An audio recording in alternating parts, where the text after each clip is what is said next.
Welcome back. Chelsea 2019 Europa League winners. Sorry. Kate Abdo, Carlos Bocanegra, Mo Edu, Stu Holden. Mo, you want to clarify something? Go ahead. Yeah, no. When I say clean sheet, I mean it's a shame that Arsenal can't keep a clean sheet. You know, with that. But what you actually said was at least Arsenal kept a clean sheet. I said it's a shame that they can't. It's been a tough day for you, man. Sheet, you know?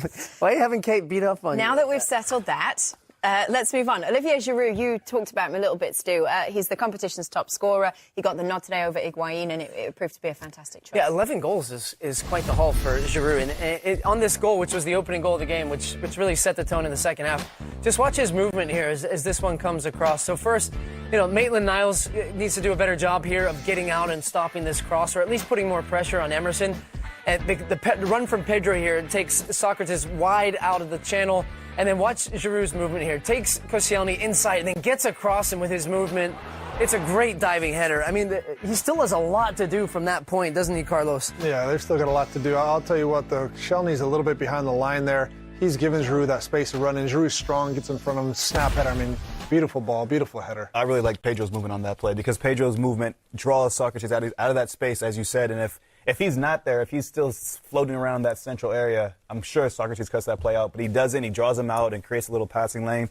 I still think I agree with you. Koscielny should be a little bit tighter and can react quicker, but credit to Giroud. Yeah, I don't know if they can put that back up. I don't know. He's behind the line, though. The whole line is on the 18. He's dropped off by himself. It allows Giroud to run across and get his body in front. But there was a few mistakes on that play, right? Yeah. They didn't step out from behind, right? The midfielders didn't slide across. Koscielny's, a yard behind the rest, then who's at Montreal has to eventually drop back with them, right? So there's a few mistakes on the play, but Chelsea punished them. I think a lot of times Arsenal gets caught ball watching. You see Koscielny there filling for Giroud right there. You saw him put his arm out to try to feel for where he is. And in a situation like that, there's a split second that you have to actually react, and he filling for him. You don't see where he is. You don't see what kind of run he's making. I think this is going to be a question, though, for Arsenal going into next season with Unai Emery. Do you play a back four? Do you play a back three? Because actually, we were talking about before the game, Los, with the back three in that situation, if your fullbacks aren't coming out and like Maitland-Niles wasn't doing and getting pressure on Emerson, it was one of the few times, actually, Chelsea, because they had possession, it came from a throw-in where they had their fullbacks high up the field. So then Torreira can't slide out, Xhaka can't slide out, and that's where you then lose having Lacazette and Aubameyang high up the field, is that they weren't able to get pressure on the ball. So specifically in that moment, there was a couple mistakes, but I think going into next season, the biggest thing that Unai Emery has to address is the defense. It's not a secret. We broke down the number of errors, the mistakes that they've made in that position.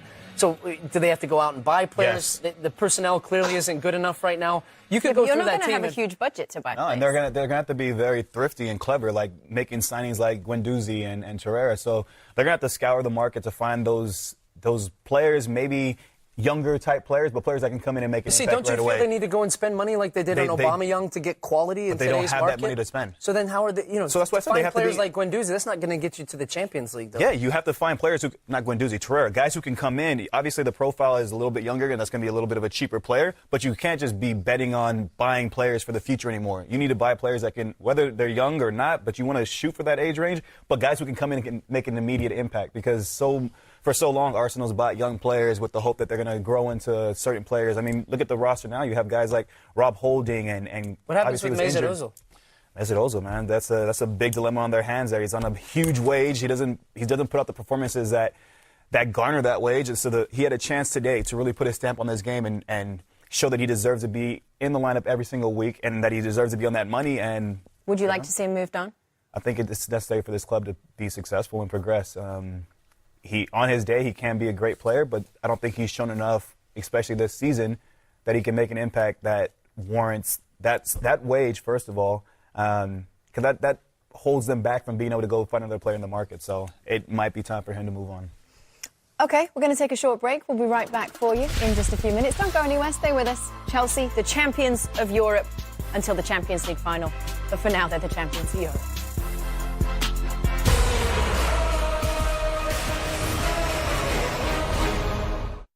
Europa League champions Chelsea, 2 goals from Eden Hazard. Is it goodbye, Stu? I think so. He thinks so too. Yeah, he was counting the money at halftime. Dean Jones certainly agrees. Eden Hazard's next goal will be for Real Madrid. Let that one sink in. I don't know why that makes you angry, though. I think he'd be great at Madrid. Yeah, he's going to be good there. Hey! Here comes Peter Cech! Hey! Mo and Mo's Carlos not having that one. particularly Yeah. enjoyed that one. Silence. Thanks for creating a real atmosphere in here, boys. It's been fun to work with you. We're going to go to a break again. We'll be back.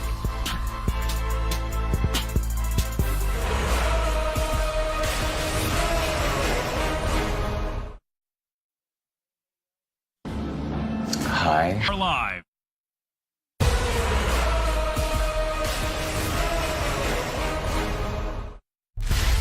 Well, one big European night is down. Champions League final, though, is still to come. It's a huge one. It's on Saturday. It's Tottenham at home. At home? No, Tottenham playing in Madrid against Liverpool. It's an all-English Champions League final. Do not miss it here on BR Live and TNT. Saturday, June 1st. Coverage begins at 1:30 Eastern for you. In the meantime, let's listen in to Eden Hazard, who's spoken to Fernando Perez. So it's 1 a.m. here. This has probably been a wild experience preparing for this match. And then for you, of course, scoring 2 goals with all the circumstances. How has this felt for you? Great feeling, of course, when you are winning a game. You can see the fans. They are waiting to leave us the trophy. The boys, they're all happy. I'm happy. The staff is happy. All the Chelsea family are happy. So I think it's a great night for all of them. Everybody wants to ask you the magic question. You're a brilliant man. You probably don't want to answer it. Could you tell me what it feels like to be a player that is so important to your team and has to make a decision like this? I made my decision already, you know. Like I said just before, we will see in a couple of days. The only thing I can say today is I love Chelsea. Chelsea is part of my life, part of my family, so I will support them. You put on a great show. Every time you touched the ball, they were roaring. Congratulations. Thanks so much. Thank you. Pedro. No, come on, it's yes or no. Staying or going. That's a big yes. Chelsea's a big part of my family. That means I'm gone. It's a goodbye. Listen, it's been fantastic to spend this day with you. Thank you very much. We're about to jump on Vamos a plane a and head over Madrid! to Madrid. I've got to fly 12 hours with Stu Holden. You know where he's running to.